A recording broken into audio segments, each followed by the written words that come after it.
पुण्यातील विषारी दारू मृत्यू प्रकरणातील मुख्य आरोपी त्याच्या विरोधात आता प्रशासनाने अत्यंत कठोर पावलं उचलली आहेत। या प्रकरणातील मुख्य आरोपी असलेल्या फुगेवाडीतील विरका कुटुंबियांच्या घरावर पिंपरी चिंचवड महापालिकेने कारवाई करायला सुरुवात केली आहे। तर आता पालिकेचे अधिकारी आणि अतिक्रमण विरोधी पथक फुगेवाडीत दाखल झालंय, तर आरोपीच्या घराचं पाडकामही सुरू केलंय।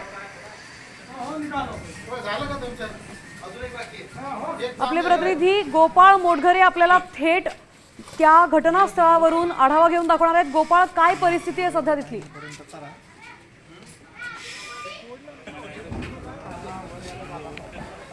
या ठिकाणी आपण पाहू शकतो की पिंपरी चिंचवड महापालिकेने कारवाईला सुरुवात केलेली आहे। पिंपरी चिंचवड महापालिकेचा जो पथक आहे तो या ठिकाणी दाखल झालेला आहे। पिंपरी चिंचवड पालिकेचे जे कर्मचारी आहेत ते या ठिकाणी तोडकाम कारवाई करताना दिसत आहेत। कुदळ, पावडा आणि पारच्या साह्याने या ठिकाणी तोडकाम कारवाई करण्यात येत आहे।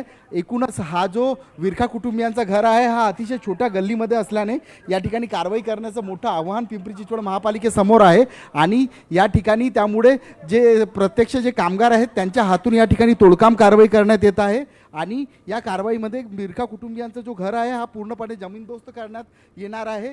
विरका कुटुंबीय याच घरातून मागील 40 वर्षापासून अवैध दारू अड्डा चालवत होते आणि त्यांनी केलेल्या दारू विक्रीमुळे पिंपरी चिंचवड शहरातील 16 नागरिकांचा बळी गेलेला आहे।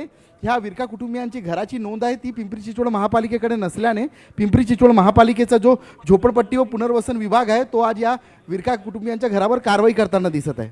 नक्कीच धन्यवाद आपण दिलेल्या सविस्तर माहितीबद्दल। आपण पाहतोय आता आरोपीच्या घरावर हातोडा चालवण्यात येतोय।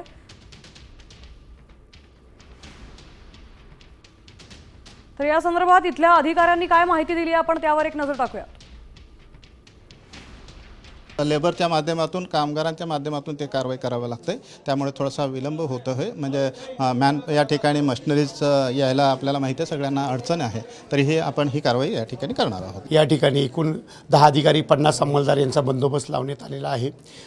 आत्तापर्यंतच्या कारवाईनुसार नागरिकांचा या कारवाईला कोणताही विरोध असल्याचे पोलीस प्रशासनाला दिसून आलेले नाही, तरीसुद्धा पोलीस प्रशासनाच्या वतीने चोख बंदोबस्त लावण्यात आलेला आहे।